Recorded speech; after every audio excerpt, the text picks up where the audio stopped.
नमस्कार। आपका स्वागत है हमारे channel from my book shelf में। अगर आप चैनल पर नए आए हैं तो चैनल को सब्सक्राइब कर लें और वीडियो को लाइक कर लें। आज हम सुनेंगे मन्नू भंडारी जी की कहानी मजबूरी। बेटू को खिलावे जो एक घड़ी, उसे पिहनाऊं मैं सोने की घड़ी। बेटू को खिलावे जो एक पहर, उसे दिलाऊं मैं सोने की मोहर। बूढ़ी अम्मा जोर जोर से यह लोरी गा रही थी और लाल मिट्टी से कमरा लीप रही थी। उनके घोंसले जैसे बालों में से एक मोटी सी लट निकलकर उनके चेहरे पर लटक आई थी और उनके हिलते सिर के साथ हिल हिल कर मानो लोरी पर ताल ठोक रही थी।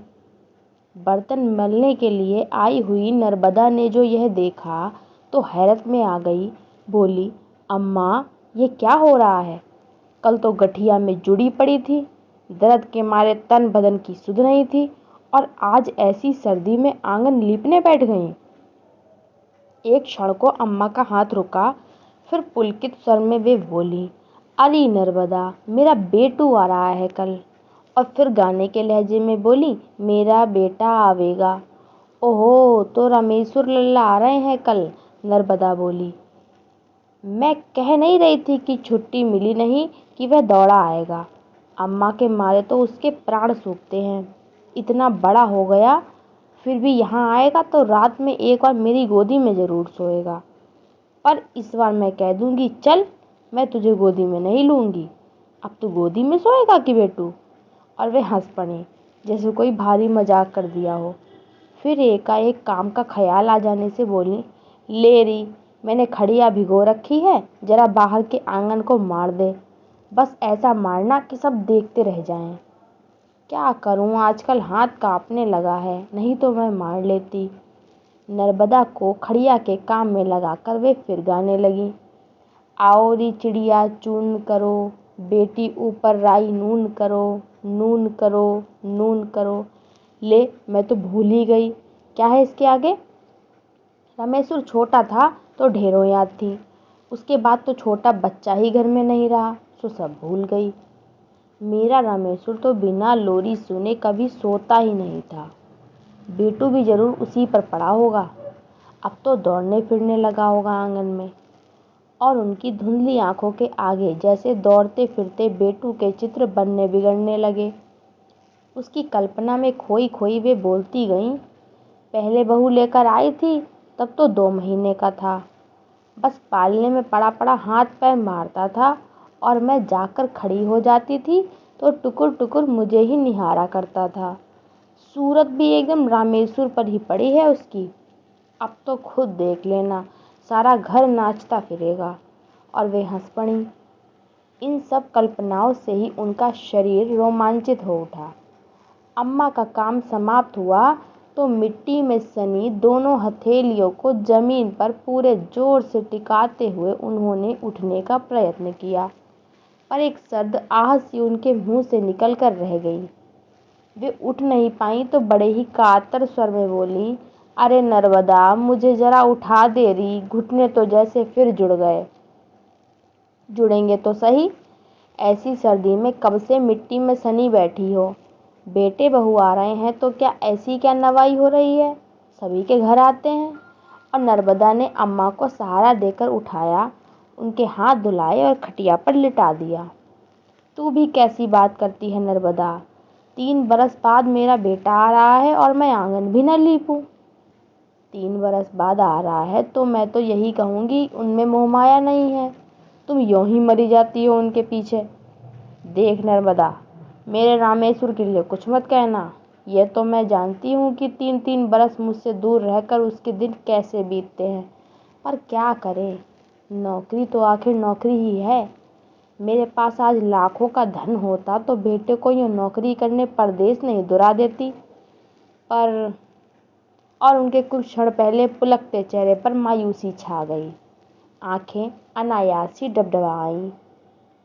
नर्मदा यहाँ बरसों से काम करती है, अम्मा के लिए उसके मन में अपार श्रद्धा है, पर बेटे के प्रसंग को लेकर वह जब तब उनका दिल दुखा दिया करती है।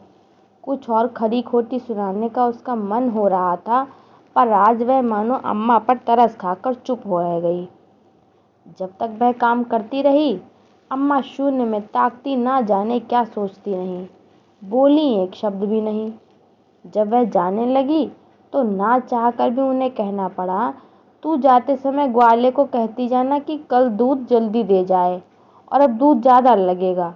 बच्चे वाले घर में तो दूध पूरा ही रहना चाहिए, और जब तक वे लोग यहाँ रहें तब तक तू चौका बर्तन करके यहीं रहा करना।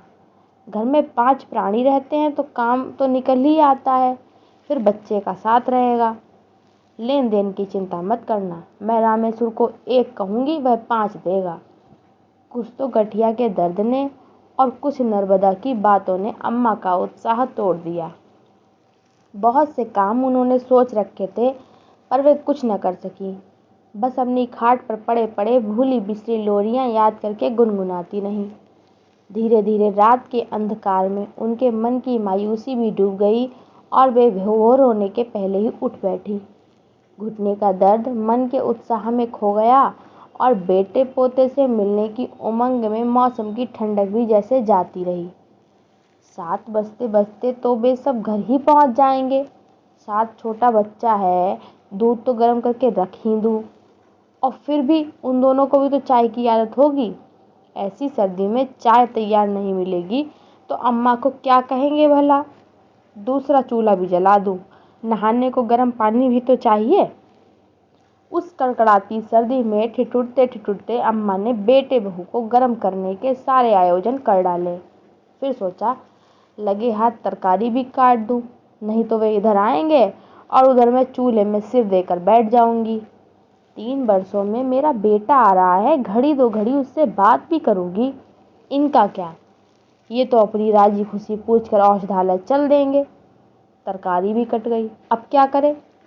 अम्मा अपने को इतना व्यस्त कर देना चाहती थी जिससे प्रतीक्षा के बोझिल क्षण महसूस ना हो, पर समय जैसे बीत ही नहीं रहा था। तभी दूर कहीं घोड़ों के घुंघरुओं की आवाज़ सुनाई दी और तांगा अम्मा के घर के सामने रुका। अम्मा पागलों की तरह दरवाजे की ओर दौड़ पड़ी।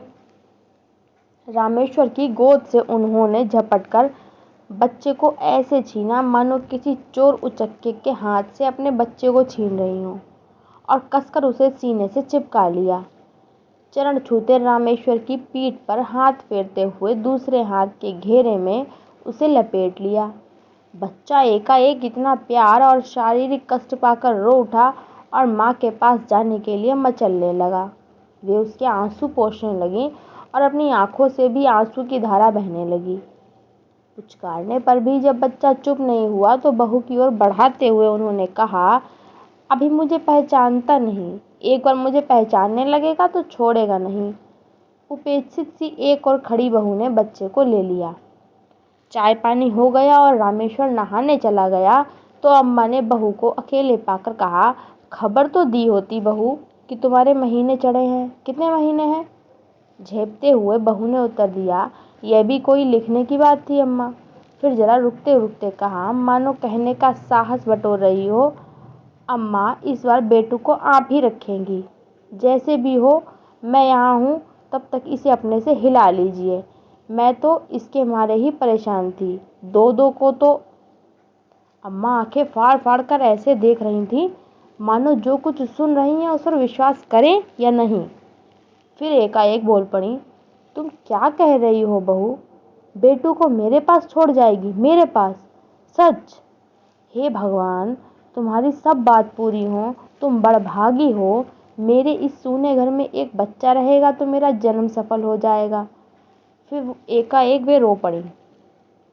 तुम क्या जानो बहू, अपने कलेजे को टुकड़े को निकाल कर बम्बई भेज दिया।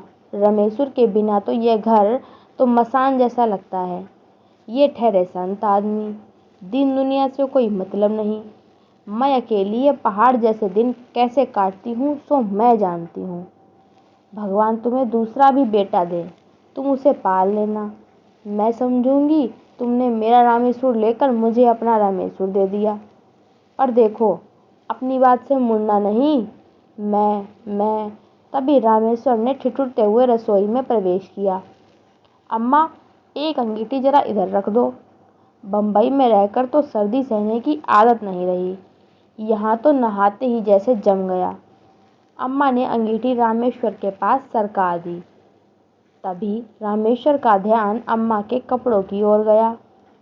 यह क्या अम्मा, तुम कुछ भी गर्म कपड़ा नहीं पहने हो। सर्दी खा गई तो बीमार पड़ जाओगी, फिर तुम्हें गठिया की भी तकलीफ है, ऐसे कैसे चलेगा। न हो तो बनवा लो कपड़े, रुपए मैं दे दूंगा। पर यह सब अनसुना करके अम्मा बोली, देख, आज बहू ने कह दिया है कि बेटू अब मेरे पास रहेगा और अब जो बच्चा होगा वह तुम्हारे पास। तू कहीं टाल मत जाना, बात पक्की हो गई, आज से बेटू मेरा हुआ। अरे हम सभी तो तुम्हारे हैं अम्मा, बोलो नहीं है, परिहास के स्वर में रामेश्वर बोला। हाँ हो क्यों नहीं, मेरे नहीं तो और किसके हो, पर बेटू आज से मेरे पास रहेगा। तू कहीं टाल मत जाना, अम्मा ने कहा। तभी वैद्यराज जी कुछ खाली शीशियां लेकर आए तो अम्मा बोली, सुनते हो जी, इस बार बेटू यहीं रहेगा। बेचारी बहू खुद अभी बच्ची है, दो दो को कैसे संभालेगी। और फिर पहले बच्चे पर तो यूं भी दादी का हक होता है। उसके हाथों की गति बढ़ गई थी और वे अब उठने बैठने में जरा भी तकलीफ महसूस नहीं कर रही थी। दोपहर को नर्मदा से भी कहा, बहू के तो फिर बच्चा होने वाला है, बेचारी दो दो को कैसे संभालेगी। तो मुझसे कहने लगी, अम्मा बेटी को तो तुम ही रखना। उसे कहने में बड़ा संकोच हो रहा था कि मुझे बुढ़ापे में तकलीफ होगी, पर तू ही बता, घर के बच्चे को रखने में कैसी तकलीफ भला। ऐसे समय में घर के लोग काम ना आएंगे तो कौन आएंगे भला। इसके बाद घर में जो कोई भी आया उसे यही खबर सुनाई गई। अम्मा इस बात का इतना प्रचार कर देना चाहती थीं कि यदि फिर किसी कारण से बहू का मन फिर भी जाए तो शर्म के मारे ही वह अपना इरादा ना बदल पाए। अम्मा सारा दिन बेटू को खिलाने में और उसकी नोन राई करने में ही बीता। जाने कैसी कैसी औरतें घर में आती हैं, तंदुरुस्त सुंदर बच्चे को कड़ी नज़र से देख जाएं तो लेने के देने पड़ जाएं। बेटू को लेकर उनके शिथिल और नीरस जीवन में नया उत्साह आ गया था। घुटनों के दर्द के मारे कहाँ तो वे अपने शरीर का बोझ ही नहीं ढो पाती थी और कहाँ अब वे बेटू को लादे फिरती हैं। शाम को उसके साथ आंख मिचौली खेलती, बेटू का घोड़ा बनकर आंगन में दौड़ती फिरती। बेटू के साथ साथ उनका भी जैसे बचपन लौट आया था। देखने वाले अम्मा के पागलपन पर हंसते, पर उसकी उन्हें जरा भी चिंता नहीं थी। रामेश्वर ने टोका, अम्मा क्यों उसे लादे फिरती हो, यूं ही तुम्हारे घुटनों में दर्द रहता है। तो बिगड़ पड़ी, कैसी बातें करता है रामेश्वर, इसमें भी कोई वजन है जो उठाना पड़े। फूल जैसा तो हल्का है, खाली खाली दोनों बेला मिलते टोक दिया। माँ बाप की नज़र ही सबसे ज़्यादा लगती है बच्चों को, तभी तो बेटू एक दिन भी ठीक नहीं रहता है। निश्चित समय पर दूध पिलाना, शीशी में दूध भरना, बाद में उसकी सफाई करना आदि सब काम अम्मा के लिए बिल्कुल नए थे। उन्होंने तो रामेश्वर को अपने ढंग से पाला था। जब बच्चा रोया झट दूध पिला दिया। दूध के लिए भी समय देखना पड़ता है, यह बात उनके लिए एकदम नई थी। 2 साल तक तो रामेश्वर को अपना दूध पिलाया था, उसके बाद गिलास से पिलाती थी। यह शीशी का नखरा उस जमाने में था ही नहीं, और होगा भी तो शहरों में। पर रमा से बड़ी लगन और तत्परता से एक जिज्ञासु विद्यार्थी की तरह उन्होंने यह सब भी सीखा। पति से जिद करके औषधालय की दीवार घड़ी, जो पिछले 20 वर्षों से वही लगी थी, उतरवाकर घर में लगवाई और घड़ी देखना सीखा। उनके एकाकी जीवन में समय का कोई महत्व ही नहीं था। न पति को दफ्तर जाना रहता था, न बच्चों को स्कूल, जो समय पर कोई काम करना पड़े। पर अब एकाएक ही उन्हें घड़ी की आवश्यकता महसूस होने लगी थी। यौन की याददाश्त बड़ी कमजोर थी, पर दूध के समय उन्होंने जो याद किए तो कभी नहीं भूली। शुरू शुरू में यह सब उन्हें बड़ा अटपटा सा लगा, पर फिर भी वे सारा काम बड़ी सतर्कता से करती। शीशी में दूध भरते समय उनका बूढ़ा हाथ अक्सर कांप जाया करता था और दूध बाहर को गिर जाता था। उस समय वे एक असफल विद्यार्थी की तरह सफाई पेश करती थी, बहुत जल्दी सीख लूँगी बहू। जरा सा हाथ कांप गया था, फिर शीशी का मुंह भी तो कितना छोटा है। उनका कहने का भाव ऐसा होता मानो कह रही हो कि इस छोटी सी गलती के कारण ही कहीं तुम बेटू को ले मत जाना। 20 दिन के बाद जब बहू ने अपनी माँ के घर प्रयाण किया तो बेटू ने ना जिद की ना वह रोया। माँ के कड़े नियंत्रण के बाद दादी के असीम दुलार में रहना, जहाँ कोई बंधन नहीं, अंकुश नहीं, बेटू को बड़ा अच्छा लगा। बहू चली गई, अम्मा ने निश्चिंता की एक सांस ली। महीना बीतते न बीतते खबर आई कि बहू के दूसरा लड़का हुआ है। अम्मा की छाती से जैसे एक भारी बोझ हट गया। संशय का एक कांटा जो रमा के जाने के बाद भी उनके मन में चुभा करता था, वह भी निकल गया। बेटू अब मेरा है, पूरी तरह मेरा है। यह भावना उसी दिन पूरी तरह उनके मन में जम पाई। जाने से पहले रामेश्वर ने अम्मा और पिताजी के लिए ढेर सारे कपड़े बनवाए थे। अम्मा सारी मोहल्ले की औरतों को दिखाती फिरती, जो कोई आता उसी से कहती, अम्मा के पीछे तो बस रामेश्वर पागल है, न आगे की सोचता है न पीछे की। उसका बस चले तो मुझ पर ही सारा घर लुटा दे। लाख मना करती रही पर एक बात नहीं मानी। अब बुढ़ापे में यह छपी साड़ियाँ पहनकर कहाँ जाऊंगी? पर वह क्यों सुनने लगा। उनकी झुर्रियाँ भरे चेहरे पर चमक आ जाती और वे आंखें मूंद कर अपने बेटे के चिरायु होने की कामना करती। जब रामेश्वर के जाने का समय आया तो उन्होंने रो रो कर घर भर दिया। हिचकियाँ लेते हुए बोली, देख रामेश्वर, यह 3-3 बरस तक घर का मुंह न देखने वाली बात अब नहीं चलेगी। साल में एक बार तो आ ही जाया कर मेरे लाल। नौकरी की जगह नौकरी है और माँ बाप की जगह माँ बाप। मेरी तबीयत भी ठीक नहीं रहती। किसी दिन भी आंख मुदी रह जाएंगी तो मैं तेरी सूरत को भी तरस जाऊंगी। सो कम से कम अपनी इस बुढ़िया माँ को। पर आगे वे कुछ नहीं कह सकी, बस फूट फूट कर रोने लगी। आंसू भरी आंखों से वे रामेश्वर के तांगे को तब तक देखती रहीं जब तक वह आंखों से ओझल नहीं हो गया। उसके बाद उन्होंने कसकर बेटू को अपनी छाती से चिपका लिया। दूसरे साल रामेश्वर नहीं आया, केवल रमा आई, शायद बेटू को देखने। पर बेटू को जो देखा तो उसका माथा ठनक गया। जिस बेटू को वह छोड़ गई थी और जिसे अब देख रही है, दोनों में कोई सामंजस्य ही नहीं था। बात बात में उसकी जिद देखकर रमा का खून खौल जाता। खाना वह दादी अम्मा के हाथ से खाता और सारे दिन चरता रहता था। रात में सोता तो दादी अम्मा के दोनों अंगूठे पकड़ कर सोता, और जब तक दादी अम्मा उसे लोरी नहीं सुनाती तब तक तो उसे नींद नहीं आती थी। सारे दिन दादी अम्मा की धोती का पल्ला पकड़कर उनके पीछे पीछे घुमा करता और शाम को गली मोहल्ले के गंदे गंदे बच्चों के बीच खेलता। उसे देखकर कौन कहेगा कि यह एक पढ़ी लिखी सभ्य लड़की का बच्चा है। घर के सामने से जो कोई भी फेरी वाला निकल जाता, उसी से बेटू कुछ न कुछ जरूर खरीदता। न दिलवाने से जमीन आसमान एक कर देता और मचल मचल कर सारे आंगन में लौटता। आखिर रमा को जबान खोलनी ही पड़ी। अम्मा, आपने तो उसे बिगाड़ कर धूल कर रखा है, इस तरह कैसे चलेगा? दादी अम्मा ने हंसते हुए बड़े सहज भाव से कहा, अरे बचपन में कौन जिद नहीं करता बहू, रामेश्वर भी ऐसे ही किया करता था। यह तो सच हूबहू उसी पर पड़ा है। समय आने पर सब अपने आप छूट जाएगा। और वे मुग्ध भाव से गोद में बैठे बेटू के बालों में अंगुलियां चलाने लगी। रमा खून का घूंट पीकर रह गई।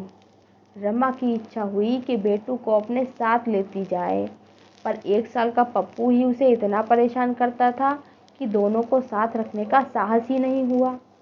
बम्बई जाते ही उसने अम्मा के पास जरा खरी खरी भाषा में पत्र पहुंचाने आरंभ कर दिए। जैसे ही वह 4 साल का हुआ, रमा ने लिख दिया कि अम्मा अब उसे वहाँ के नर्सरी स्कूल में भर्ती करवा दे, कम से कम कुछ तमीज़ तो सीखेगा। चिट्ठियाँ पढ़ती तो अम्मा को लगता बहू का दिमाग बौरा गया है।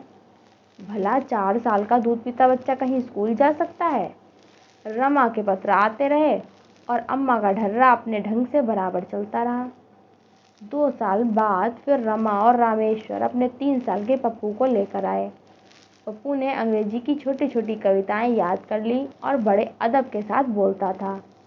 अभी 2 महीने पहले ही रमा ने उसे वहाँ के अंग्रेजी स्कूल में भर्ती करवाया था। पर बेटू वैसा ही था जैसा रमा उसे छोड़ गई थी। उम्र में वह जरूर बड़ा हो गया था, पर बाकी सब कुछ वैसा ही था।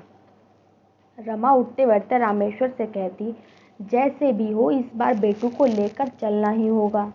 यही हाल रहा तो इसकी जिंदगी चौपट हो जाएगी। यह भी कोई ढंग है भला? अम्मा को बड़ा दुख होगा और बेटू तुम्हारे पास जरा भी तो नहीं आता। वह अम्मा को छोड़कर कैसे रहेगा? ये सारी बातें सोच लो। रामेश्वर इस प्रसंग को जैसे टालना चाहते थे। अम्मा के दुख की बात मैं मानती हूँ, रमा ने अपने आवेश को दबाते हुए कहा, पर जब उन्हें लिखा कि स्कूल में डाल दो तो वह भी उनसे नहीं हुआ। जैसे बताती हूँ वैसे तो रखती नहीं। अब इनके 2 दिन के सुख के लिए बच्चे का सारा भविष्य बिगाड़ कर रख दूँ। उसका गला भर्रा आया था। रामेश्वर बेचारा बड़े धर्म संकट में था। उसे पत्नी की बातों में भी सार नजर आता था और वह अम्मा की भावनाओं को भी ठेस नहीं पहुंचाना चाहता था। तो बिना कुछ निर्णय दिए सारी बात रमा पर छोड़कर वह बम्बई लौट गया। रमा कभी मिठाई दिलाकर, कभी तांगे में घुमाकर बेटू को अपने से हिलाने की कोशिश करने लगी। बेटू को तांगे में घूमने का बेहद शौक था, जो कम ही पूरा होता था। अम्मा को कभी स्वप्न में भी ख्याल नहीं था कि रमा पप्पू के रहते हुए भी बेटू को ले जाने का प्रस्ताव रखेगी। जिस दिन उन्होंने सुना, उनके पैरों तले की जमीन सरक गई। जब रमा ने बेटू को उनके पास छोड़ने का प्रस्ताव रखा था, तब एकाएक उन्हें अपने कानों पर भी विश्वास नहीं हुआ। ठीक उसी प्रकार से ले जाने की बात पर भी उन्हें विश्वास नहीं हो रहा था। फिर भी कांपते स्वर में कहा, कैसी बात करती हो बहू? मेरे बिना वह पल भर भी तो नहीं रहता। इतना बड़ा हो गया, फिर भी जब तक मैं कौर नहीं देती तब तक वह खाता नहीं, तो एकाएक मुझसे दूर कैसे रहेगा? नहीं रहेगा, थोड़े दिन रो लेगा। आखिर उसकी पढ़ाई का सिलसिला भी तो जमाना है अम्मा। देखो पप्पू स्कूल जाने लगा है और यह भी तुम्हारा पल्ला पकड़े पकड़े ही घूमता है। अरे पढ़ लेगा बहू, पढ़ लेगा, उम्र आएगी तो पढ़ लेगा। ये मत सोचना कि मैं उसे गंवार ही रहने दूंगी। रामेश्वर को भी तो मैंने ही पाला पोसा है, उसे क्या गंवार रख दिया? फिर यह तो मुझे और भी प्यारा है। मूल से ब्याज ज्यादा प्यारा होता है। इसे तो मैं खूब पढ़ाऊंगी। तू चिंता मत कर बहू, पर इसे ले जाने की बात मत कर। और वे फपक फपक कर रो पड़ी। रमा की आंखों में भी आंसू तो आ गए, फिर भी उसने अपने पर काबू पाते हुए और स्वर को भरसक कोमल बनाकर कहा, मैं आपका दिल नहीं दुखाना चाहती अम्मा, पर आपके इस ज़रूरत से ज़्यादा प्यार ने ही तो इसे बिगाड़ कर धूल कर दिया है। एक भी आदत तो इसमें अच्छी नहीं है। यदि आप सचमुच ही इसे प्यार करती हैं और इसका भला चाहती हैं, तो इसे मेरे साथ भेज दीजिए। और उसके साथ दुश्मनी ही निभानी है तो रखिए इसे अपने पास। कहने के बाद ही रमा को लगा जैसे बहुत बड़ी बात कह गई है। मैं बेटू के साथ दुश्मनी निभाऊंगी? मैं उसकी दुश्मन हूँ? मैं? तू मेरे प्यार की परीक्षा लेना चाहती है, पर ऐसी कठिन परीक्षा तो मत ले बहू। इसे तो तू मेरे प्राण ही ले ले। और वे फूट फूट कर रोने लगी। कुछ देर बाद एकाएक स्वर संयत करके बोली, ले जा बहू ले जा। मेरा बेटू फूले फले, पढ़ लिख कर लायक बने। इससे बढ़कर खुशी की बात मेरे लिए और क्या हो सकती है? मेरा क्या है? मेरी 4 दिन की हंसी खुशी के लिए मैं तेरे बच्चे की जिंदगी नहीं बिगाड़ूंगी। मैं अनपढ़ गंवार औरत ठहरी, इसे लायक कहाँ से बनाऊंगी? तू इसे ले जा। 4 दिन को मेरी जिंदगी में हंसी खुशी आ गई, इसी से तेरा बड़ा जश्न मानूंगी। और रमा कुछ कहे उससे पहले ही उन्होंने रसोई घर में जाकर भीतर से किवाड़ बंद कर लिए। रमा को खुद इस सारी बात से बड़ा दुख हो रहा था, पर बच्चे की बात सोचकर वह निर्णय बदलने में अपने को असमर्थ पा रही थी। यही सोच सोचकर अपने को तसल्ली दे रही थी कि समय का मरहम अम्मा के घाव को अपने आप भर देगा। 2 दिन बाद औषधालय के एकमात्र नौकर और दोनों बच्चों को लेकर रमा अपनी माँ के यहाँ चल पड़ी। बेटू को बताया ही नहीं गया कि रमा उसे अपने साथ ले जा रही है। रोज की भांति तांगे में घूमने के लालच में वह चला गया। जाते समय कह गया, दादी अम्मा मैं तुम्हारे लिए मिठाई और गोली लेकर आऊँगा। दादी अम्मा ने उसे कलेजे से लगा लिया। एक बार उनकी इच्छा हुई कि वह बेटू को बता दे कि रमा उसे हमेशा के लिए उनसे अलग करके ले जा रही है, पर फिर भी वे चुप रहीं। उसके बाद जो भी कोई घर में आया वो पार आश्चर्य से उसने पूछा, अरे बहू बेटू को ले गई? तुम तो कहती थी कि बेटू तुम्हारे पास ही रहेगा। अम्मा को लगा जैसे किसी ने उनके कलेजे पर गरम सलाख दाग दी हो। तिल मिलाकर जवाब देती, कहती तो थी पर अब रखा नहीं जाता। गठिया के मारे मेरा तो उठना बैठना तक हराम हो रहा है। तो मैंने ही कह दिया बहू, अब पप्पू बड़ा हुआ तो तू बेटू को ले जा। अरे अम्मा, एक पल भी तो तुम उसे छोड़ती नहीं थी, अब रह लोगी उसके बिना? नहीं रह सकती तो भेजती क्यों? अब यह कोई बच्चे पालने की उम्र है भला? जिसकी थाती उसी को सौंपी। बुढ़ापा है, कुछ भजन पूजन ही कर लूं। उनके मारे मेरा सब कुछ छूट गया था। बड़े ही संदिग्ध भाव से अम्मा की इस दलील को औरतें स्वीकार कर पाती थीं। आज अम्मा के पास कोई काम नहीं था करने को, सो खाली आंगन में दर्दीले स्वर से एक लोरी गुनगुना रही थी। शाम को गुब्बारे वाला आया, बुढ़िया के बाल वाला आया, खिलौने की मिठाई बेचने वाला आया, तो मुरझाए स्वर में अम्मा ने सबको यही जवाब दिया, जाओ भाई जाओ, आज तुम्हारा ग्राहक नहीं है। उसे मैंने उसकी अम्मा के साथ भेज दिया। अब यहाँ मत आया करो, कभी मत आया करो, कोई तुम्हारी चीज़ नहीं खरीदेगा। और उनका मन सुबक उठा, पर उनकी आंखों के आंसू जैसे सूख गए थे। तीसरे दिन औषधालय का नौकर वापस आया तो सबसे पहले खबर दी कि दादी अम्मा को याद करते करते बेटू को बुखार आ गया और उसे भरे बुखार में छोड़कर आया है। वह रमा के हाथ से न कुछ खाता है न दवाई पीता है। अम्मा ने सुना तो ऊपर की सांस ऊपर और नीचे की सांस नीचे रह गई। पागलों की भांति दौड़ती हुई औषधालय में पहुंची। अरे सुनते हो, बेटू रो रो कर बीमार हो गया है। मैं तो पहले ही जानती थी कि वह मेरे बिना रहेगा नहीं, पर बहू को कौन समझाए। अब तो रात की गाड़ी से ही जाकर मुझे उसे लाना होगा, वह तो रो रो कर प्राण दे देगा। हे भगवान, मेरी मत पर भी पत्थर पड़ गए थे जो बहू की बात मान गई। अम्मा रोती थी और कपड़े ठीक करती जाती थी। नर्मदा आई तो आश्चर्य से बोली, कहाँ की तैयारी कर रही हो अम्मा? अरे शिबू बहू को छोड़कर लौटा तो बताया बेटू ने रो रो कर बुखार चढ़ा लिया। मैं तो भेजकर अपनी तरफ से निश्चिंत हो गई थी, पर वह रह सकता है क्या? उसके तो प्राण मुझ में कुछ ऐसे पड़ गए थे कि क्या बताऊं।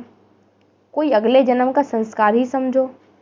अब जाकर लाना पड़ेगा, नहीं तो छोरा रो रो कर प्राण दे देगा। और गर्व और आनंद से उनकी छाती फूल गई। तीसरे दिन बेटू को लेकर वे लौट आईं। जिसने देखा उसी ने कहा, अरे 4 दिन में ही बच्चा सूख गया। सूखेगा नहीं, कुछ तो खाया नहीं और एक पल को आंसू नहीं टूटा। मैं तो सोचती थी कि बहू के हवाले करके सुख से पूजा पाठ करूंगी, पर अब यह रहता भी तो नहीं। 1 साल उन्होंने इसी प्रकार और निकाल दिया। रमा बम्बई से आई और फिर बेटू का वही रवैया देखा तो सोचा कि वह उसे सीधे बम्बई ले जाती तो यह सारा कांड नहीं होता। अम्मा बम्बई तक नहीं आ सकती थी, सो इस बार एक बार दादी माँ को रुलाकर उनके मना करने पर भी वह बेटू को लेकर मुंबई के लिए चल पड़ी। जाने किस आशा से अम्मा ने अपनी सारी जमा पूंजी खर्च करके शिब्बू को साथ कर दिया।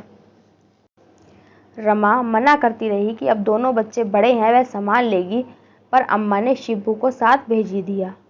दूसरे दिन से जो कोई भी आता अम्मा उसी के सामने यह मनौती मनाती कि किसी प्रकार बेटू रमा के पास हिल जाए तो वह 1.25 रुपये का प्रसाद चढ़ाएंगी। उच्च स्वर से वह रात दिन रट लगाए रहती कि बेटू मुझे किसी तरह भूल जाए। पर 7 दिनों के बाद जब शिब्बू लौटकर आया तो वे ऐसे दौड़ पड़ी मानो वह बेटू को लेकर ही आया हो। झपट कर उन्होंने पूछा, मेरा बेटू कहाँ है? मेरा बेटू ठीक है शिब्बू? तुझे मैंने किस लिए भेजा था? उनका स्वर बुरी तरह कांप रहा था। इस बार तो अम्मा बहूजी ने बेटे को हिला दिया। वहाँ बहूजी के मकान में बहुत सारे बच्चे हैं, उन सबसे दोस्ती हो गई, सो खूब खेलता है। ट्राम, बस, बगीचे, झूले, इन सब में उसका मन लग गया। शिब्बू ने बताया तो अम्मा शून्य पथराई आंखों से उसे देख रही थी मानो कुछ समझ ही नहीं रही हूँ। शिब्बू कहे चला जा रहा था, चलो तुम्हारी चिंता दूर रही। मैं तो अम्मा 2 दिन इसी मारे ज़्यादा रुक गया कि कहीं रोया तो अपने साथ लेता आऊँगा, पर इस बार बहूजी ने उसे समझा दिया और वह भी समझ गया। अब वहाँ जम पाएगा। अब तो तुम प्रसाद चढ़ाओ अम्मा और मज़े से भजन पूजन करो। एकाएक जैसे अम्मा की चेतना लौट आई। क्या कहा? बेटू भूल गया, वहाँ जम गया। सच, मेरी बड़ी चिंता दूर हुई। इस बार भगवान ने मेरी सुन ली। जरूर प्रसाद चढ़ाऊंगी रे, जरूर चढ़ाऊंगी। मेरे बच्चे के जी का कलेश मिटा, मैं प्रसाद नहीं चढ़ाऊंगी भला। और फिर गीली आंखों और कांपते हाथों से उन्होंने जेब से 1.25 रुपया निकालकर शिब्बू को देते हुए कहा, ले पेड़े लेता, अब प्रसादी चढ़ाकर बांट ही दूं। कौन नर्मदा?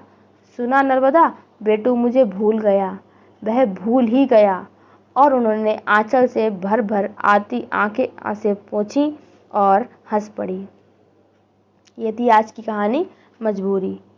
आशा करती हूँ आपको कहानी अच्छी लगी होगी। चैनल को सब्सक्राइब करें, वीडियो को लाइक करें, कहानी कैसी लगी कमेंट में ज़रूर बताएं। धन्यवाद। I'll make it happen with some work and belief. Know what I want, so I'll take it on.